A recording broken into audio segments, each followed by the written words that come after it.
All right, welcome back. On RealCopStoriesVideos.com, we have 355 stories. Look them up. They cover all my career. A lot of fun. Okay. Now we're going to a new segment. People are asking me questions. Okay. So if you want to ask me a question, a little high tech here. Okay. Go to this email address. Okay. rsbcopstories@gmail.com. Okay. In case you can't hear me, read this. Okay. And I'll do this, which I don't know how to do. Sorry. Okay. So we're into 60 of those now, and here's the next question that came in. Could you start at the beginning and tell us about your supervisors, good and bad? Okay, this is going to be, a friend of mine right now just said, bring this up from the old Clint Eastwood. This is going to be the good, the bad, and the ugly, okay, about supervision. You guys out there that either have worked with a supervisor or want to be a supervisor, some of the stuff might help you, some of the stuff you can laugh at. Some of it's so ridiculous, and ironically, these are police officer supervisors, which is kind of scary because they're in charge of people. The normal sergeant ratio to officers is somewhere between 6 and 10, depending on what assignment you're in. Okay, that's the maximum they feel that it can be supervised at one time, but under their responsibility. So if you have a watch of, say, 30 officers, you're going to have at least 3 supervisors or more. And I used to go to roll calls where there'd be like 40 guys, it'd be like 6 sergeants up there and a lieutenant. And so everybody's like the military, everybody has so those sergeants all have 6 or 9 or 10 subordinates they're responsible for. And they respond to if they hear a radio call, it's one of their guys, they know whose cars or what, they'll respond to see how it's going, they'll do, they'll monitor the call, see how the officer doing it. They might go up afterwards, talk to the citizen and do an audit, because that's your job, to see how we're doing. This isn't like making widgets where you make a widget, then you hand it over and the supervisor can look at the widget and make sure it's made correctly. No, you're dealing with human beings in the public here. He wants to make sure you're doing your job correctly, courteous, professional, all that good stuff. And you look sharp, all that stuff. Okay, that's what they're there for. In theory, okay? In theory. Just like we become a police officer, I'm going off track here, you take all the exams, psychologically sound, to get out there and carry a gun, public trust, take that railroad, and all of a sudden, once in a while, you go off the side here and you go back on again. Do something stupid. You run down and hit a suspect with a baton you probably shouldn't have. You get drunk and when you're off duty and shoot your gun off. I mean, all this, then you come back on track again. Okay, so all kinds of, nothing's black and white, like I've said in my other stories, except that police car. Everything's gray. Okay? So, I came on the department. I'm going to start from the beginning here. Okay, in the beginning, God created the world and all that good stuff. All right. Anyway. Out of the academy, kind of my first assignment. I covered this before. I'm going to do it briefly now. You want to see how these things happen, and you'll learn and see how some things are similar with supervisors, bad and good. There's certain things that stay with each one, and you'll see that. And I took some of those, and like I said before, as a police officer, you're a sponge, a dry sponge, and every day you drop, police stop, a ticket. You put a drop of water, and that brain starts to absorb everything you can possibly do as a policeman. And then you get off probation, you're still learning, and that sponge is getting good size now, and then pretty soon after another year, you're working with a partner, you think you're pretty hot stuff, the sponge is almost full, and then eventually 2 or 3 years down the road, you become a trained officer, and that sponge is almost full. Now you're teaching people, okay? So, same with supervision, okay? So I came on, I went to my first assignment, it was a Latino division, walk in, and this is the first order of business seeing my very first supervisor. Walk in, he looks like Fester, German, okay? All Latinos everywhere, divisions 100 and 200 officers, 197 officers, probably 30 Latin patrol officers, because in those days, in the 70s, early 70s, they were recruiting, but it takes a while to race fill a department that's been prominently white forever. It takes a while. And so, So I get there, I don't know what I'm doing, I check in, he's sitting there at a desk, I stand in front of him, I got my full uniform, I'm thinking I'm hot stuff, I'm 10 minutes out of the academy, and he looks up, what do you want? Okay. I'm an ex-Marine, sergeant myself, I'm here, sergeant, to start my watch, I'm a new guy. Puts his head back down. Like it didn't even exist, okay? And I was standing there, there's people walking around, okay. He looks up and he goes, what's your name, stupid? Well, my name's right here, okay. I'm thinking, oh, great, okay. First thing I thought of, because it's nowadays, but first thing I thought of is, it's a white guy, he's German, can't see his nameplate, maybe he doesn't like Mexicans. I don't know. I'm just like, oh my goodness. I left the Marine Corps, which is gender neutral and sex is neutral. Here I'm going on this thing, oh my gosh. Turn around, I turn around, there's a big board of names. I don't know what I'm looking at. He goes, you're up there in the top, blue, your color is brown, if you can read. Okay, he's already on me, man. I've been here 5 minutes, okay? if I can read. So I turn around and I go, yeah, I see it. He goes, okay. He goes, so you're here, huh? Yes, sir, night watch. He stands up, throws his pencil down. I'm thinking, oh my gosh, you know. He goes, and he says this as loud as I'm talking to you.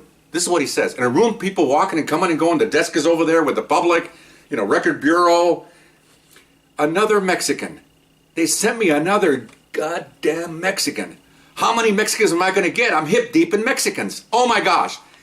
And again, I'm standing there, I'm in shock. I'm thinking, oh my gosh, I thought I picked the most progressive law enforcement agency in the country, and this guy's just laying into me. Then he smiles, sits back down, and goes back to work like I wasn't even there. Oh my gosh. So that's my first exposure. And I thought he was horrible. I said, you know what, I'm going back. They're gonna make me a warrant officer in the Marine Corps. I'm going back. Get the heck with this. So I go to roll call. Get to roll call, there's maybe 6 Latins in there. Okay? There's 35 cops. They put Latin and a white cop together to mix, you know. And there's, you know, 4 or 5 sergeants, and it's busy roll call, you know, not like see, you know. So here comes the roll call. He's calling out these names like, you know, Polish names, you know. Hey, dumb Polak, here's your ticket. Okay, he is basically offending everyone, and I realized that right out of the gate. Okay, we had one Jewish guy, and he's always giving out like these. When you write tickets, you make a mistake, you get a, what do you call it, kickback. You have to fix it, you know, on a piece of paper. He's always doing that, handing out mail. We get mail sometimes from interdepartmental stuff. He'll say, hey, Kike, you know, oh my gosh, I never heard that word before. It is yours. Okay, Sarge, thanks. He just insulted a Jewish guy. I mean, we had no blacks in there, so at least that would have been next. So I'm like, oh my gosh. So I met my partner, you know, okay, fine. And this is what he says. Hey, so-and-so, here's your partner. Points at me. Here's your partner, a new kid from the academy. I look at him, nod, and he goes, okay. He goes like this. Watch yourself. It's another Mexican. Oh my gosh. I'm like, what? Okay. Then I found out that not only was he squared away in the sense that he was the sharpest guy and she was the sharpest pencil in the box, seriously. Had a lieutenant, lieutenants come through, they stamp their ticket and patrol, then they move on, okay? So the watch commander, he's the big guy. He's got 6 hash marks, 5 yards each. Sergeant, he runs that watch. And ultimately, he's running PM watch, and PM watch is the biggest watch, so actually he's running the division because the other sergeants they put the younger ones in other watches, because he's got the big watch. Most cops, most sergeants, most activity, most action, everybody goes to him, and I know why he's there. He handled everything like a professional. He looked like one of those professional poker players or you know, a stockbroker or somebody that just sits down. And he just got like 8 arms, man. He just, okay, give me that. You know, here you go. I mean, it's just, I'm looking at him like, oh my gosh, okay. And I found out within a week that he wasn't racist. That's just a way of introducing himself to you. You know, I mean, I'd make an arrest. He'd come, that was a good arrest, and he'd walk away. You know, or good job there. Walk away. That's all he'd say. And then a couple days would go by, and there'd be a written accommodation from him to us. Just amazing. It's a way. But boy, he needs to work on his people skills, because of the first few days, man, I thought I'm leaving. I really thought I'm getting out of here. I spent 6 months. I'll go back to the Marine Corps. You know, oh no. And then coupled with being in the field and doing stuff like that, it's unbelievable. This was my very first supervisor. Subsequently, because I probably won't talk to him as I go on with my career, but he mentored me as I was a young policeman. I come in to show him the arrest. We had to get arrest bookings for criminals. He showed us how to do certain things. You know, never went in the field. He had other sergeants, underlings, to go in the field. He was in the office. He was the watch commander. Never left the office. You know, subsequently, I was there. I went a lot of assignments, which I'll get into. Came back after about 6 years in patrol. After having, I think I had 7 years on. Took me off to the side. He says, hey, look, the other division over there is looking for your type of people, and they need a Spanish speaker, need someone with some time on the job, your experience, you got hash mark, you're squared away. Put your application in and go over there. You need to get out of here. You need to promote to 1 step below supervisor. He said, I'm going to make a call for you. I mean, the guy's just unbelievable. And he made a call, and I go down there and took an oral board. It was a stacked deck. I walk in, they smile. Oh, you're so-and-so? Yeah. Shook my hand. I could see the look in their eyes. Unless I stood up and peed on the side of the room, I'm getting that job. I mean, seriously, I knew it, because you could see the look in their eyes, you know. And they're talking and everything else. Oh, you come recommended, because you have to put your name, who recommended you. Oh, so-and-so recommended you. Oh, very good. Good man. We've known him for years. Okay, well, that's the key, okay. And sure enough, 2 days go by, they call me. I got promoted. I left that division, went down to South Central and other hot division. So that was the first supervisor. I couldn't consider him a good supervisor. Now, good and bad, okay. Get into ugly later. But that was one of my first ones, and it turned out to be very well quickly. This is the way he was. He just offended everyone. He was an equal opportunity offender. call them that, okay? E, was that equal EEA, right? No, offender's not A, is it? I don't know. No, it's not. It's O. I'm okay. EEO. Hey, that's pretty good. We'll make that one up. Anyway, so that was my first one. Okay.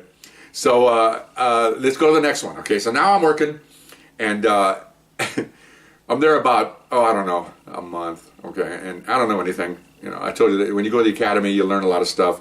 But you know, they have a book and teach you how to put your tie on and what kind of shoes you wear, and even tell you how to lace them. I mean, come on. Okay. So you don't know anything. Again, you're out there trying to learn. And so when I think of one of my old stories, I'll glance over it, but call came out about midnight, 11:30, shots fired, sergeant requesting assistance, sergeant requesting extra shotgun ammo. I'm going, oh my gosh. And then on the radio came out, not officer involved, but he still needs help. So what the heck does that mean? I'm sitting in the passenger side, and he goes, even my train officer who's been on the job like 7 years says, I don't know what the hell that means. You know. So we take off. So we're driving along, and okay. Well, right now I'm about year would be July of '72. I've been out of the academy about a month. Okay, and is that okay? Okay, and so this is when it happened. I was a young recruit out of the academy, and this is the time frame. Okay, remember I just left a month ago with that sergeant yelling at me about being a Mexican, and so we're on this call. Make a short story long, a bull got loose, was running into cars. Sergeant pulls up, call him Sergeant B. The bull attacks him. He's behind his car, but the bull is moving his car. Okay, so he gets his shotgun out. Okay, I used to hunt things. All over the place. You can't hunt animals that size with a shotgun. You need rifles. You need hunting rifles. Okay, so he's blasting away and ran out of ammo because we only carry 4 rounds in a shotgun. Okay. So guys are pulling up. I roll up, and he's yelling, "Give me ammo!" And he says, "Give me ammo!" So I'm taking a hot shotgun. I'm offloading it, you know, and put it back in the rack. And run up there and hand it to him. You can hear your ears are ringing because you hear ba-boom, ba-boom. I mean, they're loud, man. These shotguns are loud. Okay, it's not like your bird shot where you shoot pheasants. This is man shooting ammo to kill men. That's what it's for. Okay, double aught buck, magnum loads, like shooting like a 38 versus a 357 Magnum. The shotguns are powerful, loud. So I'm watching the sergeant, and he's just walking around. He's on the hood of his car, standing on the hood of his car, shooting down at this bull that's ramming the car. And I'm like, oh my gosh! And and guys don't know what to do because he's not directing traffic. He should be a supervisor telling people what to do. He got involved in this thing, and everybody's just watching him. Do we shoot our pistols at him, at the bull? Shotgun blown away ain't going to do any good. So that was like the second supervisor that I saw out of the academy. Okay, so anyway, this thing gets settled and killed a poor bull eventually, and the city had to write a check for the bull for the owner, and 2 or 3 police cars got smashed. I mean, you know, he fired like 40 rounds at this poor bull. I think he died of exhaustion. I think he died of being shot. Anyway, so that was my second supervisor, and he turned out to be kind of like we call him a lurch because he walked around like on the toes of his feet, leaning forward. He had hardly any hair. He was Caucasian. I don't know if he was German or not, but he walked kind of leaning forward, you know, like walking like this, you know, like he's going to fall over. And he would bump into things and knock over his coffee. And they finally pulled him from the field, I think, after that incident, and put him inside. And he was working as inside supervisor. And it was kind of funny because he basically couldn't get out of his own way. I mean, walking to the record bureau, he'd knock over, you know, trash cans. And, you know, I mean, he was a funny guy. And he didn't hurt anybody. He didn't try to, you know, do any discipline on officers. He was just kind of a klutz. And he eventually made top step supervisor. And they put him on like a day shift or something to be inside, because he's a little bit dangerous out there for the public, obviously for cattle. But anyway, so that was pretty good caper. So that's like the second supervisor that came along with it. Okay, pardon I have allergies here. And anyway, so now we go on to probably fast forward, because I'm seeing the same supervisors. You know, this one that's inside, and I'm not really attuned to supervise that much, because whenever we did something good or bad, the supervisor come to my train officer and he'd tell him things that what we did or what I did, which wasn't very many bad things, because I'm just following my train officer and I'm too dumb to do anything wrong. Yeah, okay. How can you do something wrong if you don't know what you're doing? Okay. So anyway, didn't encounter very much for the 6 months I was on probation. Didn't encounter too many supervisors directly. Okay. Then the next segment is I get off probation. Okay. This is like the end of. Well, you know, before I start this one, I'm going to start it. I'll go to the next time here because I'm running out of time on the tape here. So When I get back, I'll tell you what happened next. I'm off probation now, and I'm on my own, so to speak. I don't have a training officer. I'm an official officer, and now I'm working in the field, and there'll be some interplay with supervisors at that time. Okay, so I'll catch you later when I come right back. Okay.